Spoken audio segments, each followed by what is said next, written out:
I learned about human trafficking for the first time when my mother invited me to go see a documentary. It was Nefarious Merchant of Souls. Sitting through that documentary was absolutely gut-wrenching for me. My mom again said, hey, there's a ministry called Elijah Rising and they are doing van tours and I'm signed up. I'm going with some other women. Do you want to go? Because this is a huge problem in our city. And I said, yes. Sign me up, I'm coming. I remember on the van tour, first of all thinking, okay, this is definitely out of my comfort zone. This feels weird. I'm in a van with all of these people. We're driving around looking at different sites where human trafficking has happened. I didn't know what to expect. But once we started to kind of see some of these areas, I remember the first part of town that we went to in Houston, and it was brothel after brothel. There were day spas, and I guess I thought it would be more subtle, but some of them had these statues in front of them. Some of them looked like you knew something evil was going on inside. And then we went to other parts of town. I remember going near the ship channel and seeing the cantinas. At that time, Elijah Rising doesn't do this anymore on van tours, but at that time we even had gotten out and walked through a cantina where a raid had happened.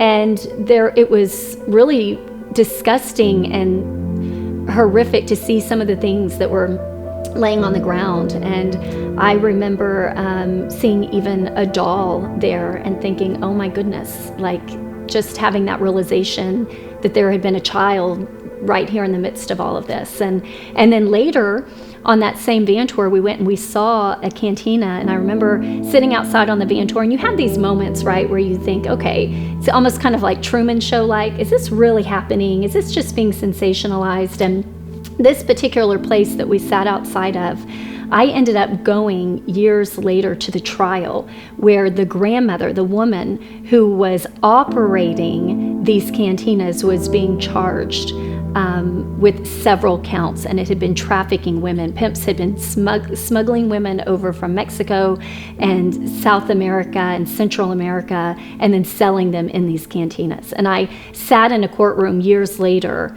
and I listened to the testimony of young girls who had actually been sold for sex in that cantina.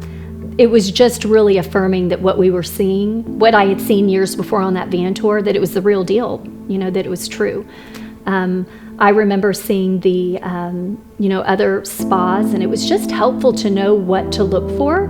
And I know that there are good neighborhoods, and trafficking it happens in hotels, that it can happen everywhere. But being able to physically go and see with your own eyes some places where it is known that it's happening, that's just, everyone on the van tour was just really silent at the end of it. You kind of get this kick in the gut that this is real and this is in our backyard. Well, I definitely walked away just with the question in my heart, like, what do I do now that I know this, God? What do I do? And at that time, I remember we were being dropped off at a Freebirds, and so we went inside and we said, let's have lunch and let's just talk about this. And as we sat there, we were really remembering something that was said on the van tour. The driver, who was the founder of Elijah Rising, was talking about the importance of prayer.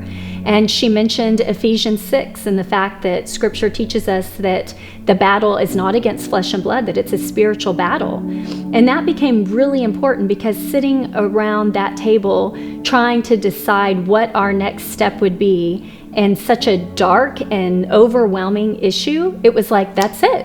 Let's start praying. We prayed regularly for nearly 2 years at my home. That was about the time that things started, changing.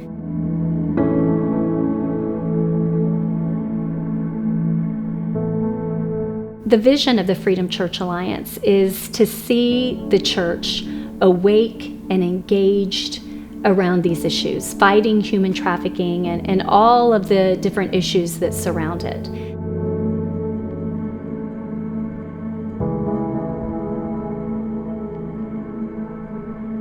I feel that my call has just been to follow Jesus, and that has looked different through many phases in my life.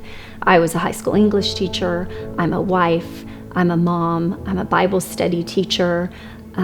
This I did not see coming. My work with the Freedom Church Alliance and in anti-human trafficking, I did not see it coming, but it's just been another part of the adventure of walking with God and just saying, yes, wherever you lead, I want to follow.